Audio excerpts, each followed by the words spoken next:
Hello student, my name is Manish. आज मैं बात करने वाला हूँ पाक्षिक मूल्यांकन सत्र 2021-22 माह नवंबर, विषय जीव विज्ञान बायोलॉजी का उत्तर इस वीडियो में बताने वाला हूँ।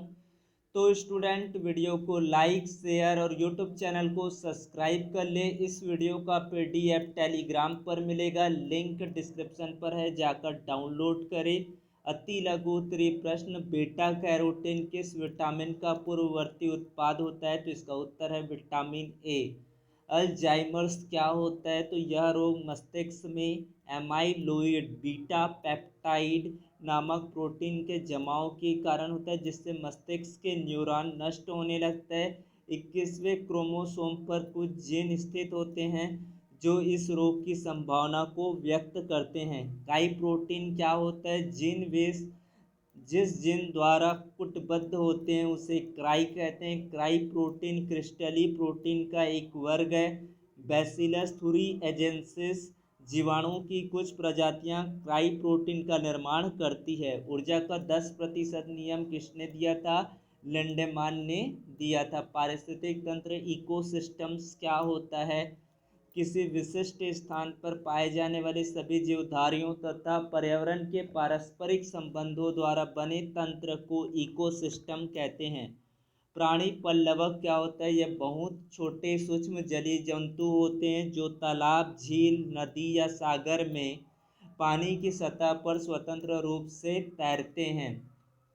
अपरद किसे कहते हैं? और एक अपरदाही का नाम बताइए। अपरद डिक्ट्रस भी कहते हैं इसको। मृत पौधों व जंतुओं के मृदा में पड़े भाग जैसे पत्तियां, पुष्प, जंतुओं के अपशिष्ट पदार्थ आदि जिन्हें सूक्ष्म जीव वृद्धि करते हैं। अपरदाही अपरद को खाने वाले जीव जैसे कि केंचुआ और कुछ लार्वा।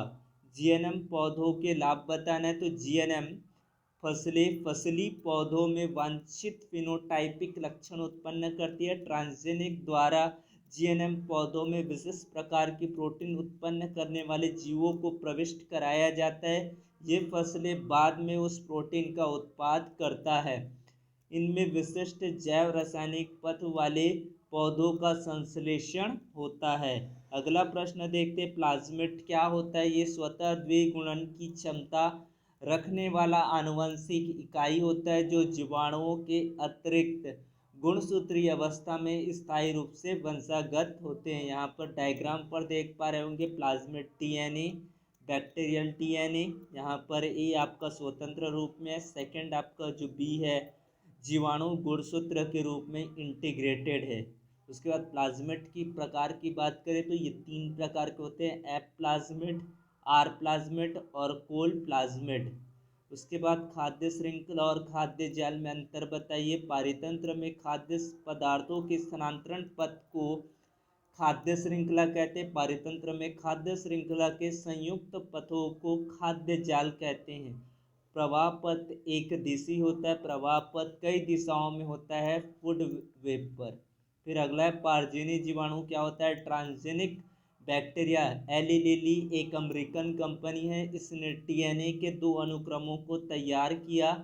ये मानव इंसुलिन की ए तथा बी श्रृंखला के अनुरूप है। ई कोलाई के प्लाज्मिड में प्रविष्ट कराकर इंसुलिन की श्रृंखलाओं को उत्पादित किया। इन श्रृंखलाओं को अलग अलग निकाला तथा डाइसल्फाइड बंध बनाकर इन्हें संयोजित किया गया।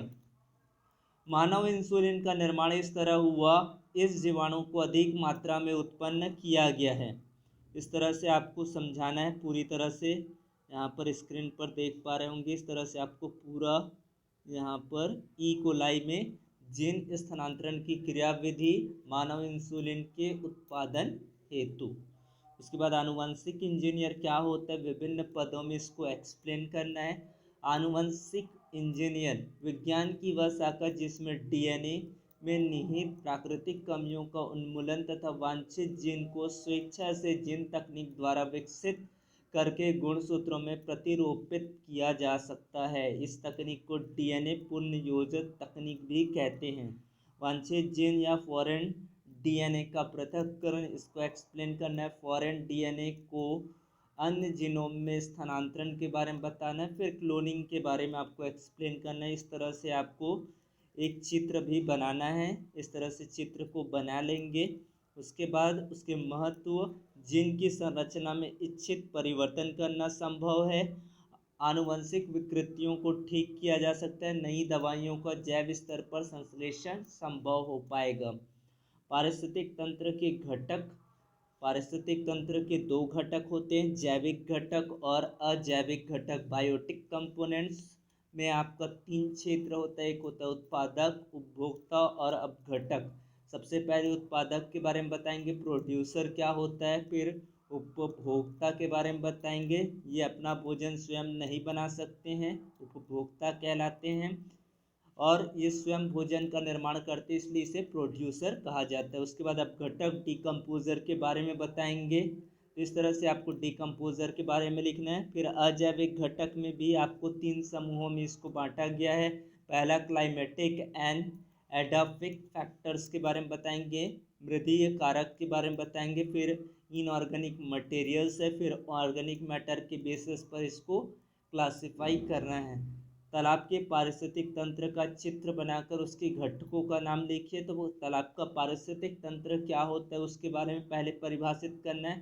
तालाब के पारिस्थितिक तंत्र की घटक, पहला आपका प्रोड्यूसर है, इसके अंतर्गत शैवाल है, यूथिक्रस आदि हरे पौधे, ट्राइपा, जूसिया, जलकुंभी आदि आते हैं। उपभोक्ता, कंज्यूमर्स के बारे में बताएंगे। फिर प्राथमिक उपभोक्ता, द्वितीयक उपभोक्ता और तृतीयक उपभोक्ता के बारे में आपको पूरा चीज़ों को लिखना है।